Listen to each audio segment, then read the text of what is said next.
జగన్ వస్తేనే జనం వస్తారు. జనం భారీగా వేలాది మంది ఒక ప్రాంతానికి వచ్చి గుమిగూడారంటే అక్కడ జగన్ వచ్చాడు అనేది ఒక అర్థం.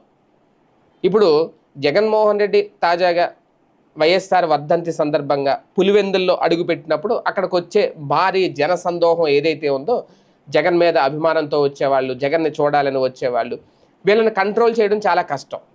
ఈ నేపథ్యంలోనే జగన్ని కలవడానికి, జగన్తో కలిసిపోయే ప్రయత్నం చేయడానికి వచ్చే జనానికి విఐపి పాసల పేరుతో వాళ్ళని కంట్రోల్ చేయడం ఏంటి అనేది ఇక్కడ ఒక ప్రశ్న. వాస్తవానికి ఇక్కడ రెండు అంశాలు. ఒక పక్క ప్రభుత్వం ఏమో వాళ్ళని జగన్ ఎక్కడికైనా వస్తే వాళ్ళని అడ్డుకునే ప్రయత్నంలో భాగంగా జగన్కి సెక్యూరిటీ కల్పించే విషయంలో ఎక్కడికక్కడ వాళ్ళని నిలువరిస్తుంది. అదే విఐపి పాసలు ఇచ్చి వాళ్ళని కంట్రోల్ చేయాలి, జనాన్ని గుంపులుగా జగన్ మీద పడకుండా ఒక వరుస క్రమంలో ఒక క్రమశిక్షణగా జగన్ దగ్గరికి తీసుకురావాలనే ప్రయత్నం వైసీపీ చేస్తే అది తప్పు. వర్ధంతి కార్యక్రమంలో వచ్చే జనానికి విఐపి పాసులు ఏంటి అంటారు.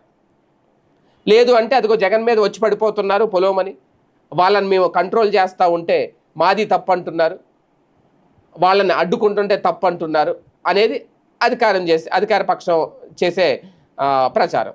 ఇందులో ఎవరిది తప్పు పట్టాలి, ఎవరి నిర్ణయాన్ని కాదనాలి? కాకపోతే ఇక్కడ ఏంటి అంటే, ఇక్కడ రేజ్ చేస్తున్న పాయింట్ జగన్ ప్రత్యర్థులు కానీ, వైసీపీ ప్రత్యర్థులు కానీ, లేదంటే కూటమిలో ఉన్న పార్టీలు కానీ, అక్కడ జరిగేది ఒక వర్ధంతి కార్యక్రమం. ఆ కార్యక్రమానికి ఓకే తనుడుగా జగన్ అయితే వస్తారు, జగన్ వస్తాడని తెలిసి అందరూ జగన్ చూడడానికి వస్తారు. అక్కడ విఐపి పాసులు ఇవ్వడం ఏంటి అనేది ఇక్కడ ఒక హాట్ టాపిక్గా మార్చేశారు. అంటే ప్రజా జీవితంలో ఉన్న వాళ్ళు ఎవరైనా సరే తమను కలిసేందుకు వచ్చేందుకు విజిటర్స్కి పాసులు జారీ చేయడం అనేది ఒక రకంగా ఇలాంటి సందర్భాల్లో కరెక్ట్ కాదు అనేది, అందుకు భిన్నంగా పాసులు జారీ చేయడం ఇక్కడ హాట్ టాపిక్. అంటే జగన్ పార్టీకి చెందిన చాలామంది నేతలు కలుసుకుంటారు.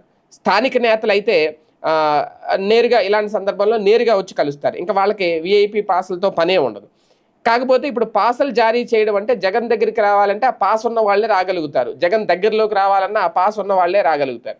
ఒక రకంగా ఇది ఇలా చేయడం అనేది వైసీపీ అభిమానుల్ని, జగన్ అభిమానులను కూడా అవమానించినట్టే కదా అనేది ఒక వర్గం రేజ్ చేస్తున్న పాయింట్. ఏది ఏమైనా జిల్లా పార్టీ నేతలు దీని మీద ఇలాగా విఐపి పాసులు జారీ చేయడం మీద అసహనం వ్యక్తం చేస్తున్నారు అనేది ఒక వర్గం చెప్తున్నమాట. లేదు జనాల్ని కంట్రోల్ చేయలేక విస్తుపోయిన పరిస్థితుల్లో ఈ రకమైన పాసులు జారీ చేశారా ఏంటి అనేది, ఏది ఏమైనా ఈ పాసులు జారీ ప్రక్రియ అనేది ఒక అతిపెద్ద తలనొప్పి తెచ్చిపెట్టింది వైసీపీకి.